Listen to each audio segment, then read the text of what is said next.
আসসালামু আলাইকুম। একটি বাড়ি বানানো একটি জটিল ধাঁধা মেলানোর মতো। এখানে স্ট্রাকচারাল, আর্কিটেকচারাল, প্লাম্বিং এবং ইলেকট্রিকের মতো কিছু বিষয়কে নিখুঁতভাবে সমন্বয় করতে হয়। সবকিছু শুরু হয় একজন আর্কিটেক্টের হাত ধরে। তিনি বাড়ির লুক এবং স্পেস ম্যানেজমেন্ট নিয়ে কাজ করেন। কোথায় লিভিং রুম হবে, কোথায় ডাইনিং রুম হবে তার একটি খসড়া ম্যাপ তিনি তৈরি করেন। দেয়াল, দরজা, জানলা এবং ফার্নিচারের সঠিক মাপসহ বিস্তারিত নকশা করেন।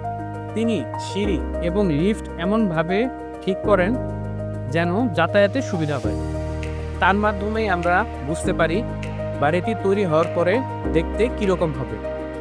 এরপরে আসে স্ট্রাকচারাল ইঞ্জিনিয়ারিং। আর্কিটেক্টের নকশাকে বাস্তবে দাঁড় করানোর দায়িত্ব স্ট্রাকচারাল ইঞ্জিনিয়ারের। বাড়িটি যেন ঝড় বা ভূমিকম্পে ভেঙে না পড়ে তিনি সেটা নিশ্চিত করেন।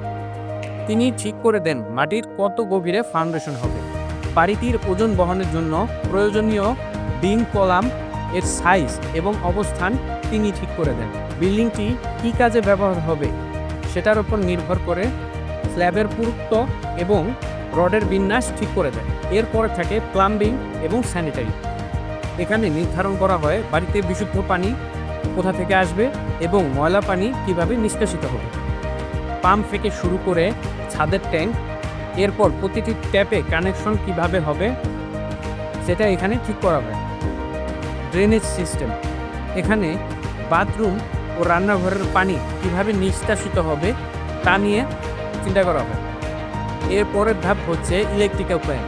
বিদ্যুৎ ছাড়া আধুনিক জীবন অসম্ভব। এ ধাপে বাড়িটির ইলেকট্রিক্যাল প্ল্যান নিয়ে পরিকল্পনা করা হয়।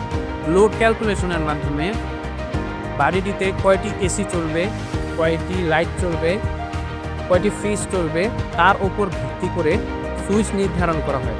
সুইচের ক্ষমতা নির্ধারণ করা হয়। নিরাপত্তার জন্য সঠিক মাপের সার্কিট ব্রেকার এবং আর্থিং নির্বাচন করা হয় যাতে শর্ট সার্কিটের মাধ্যমে আগুন না লাগে।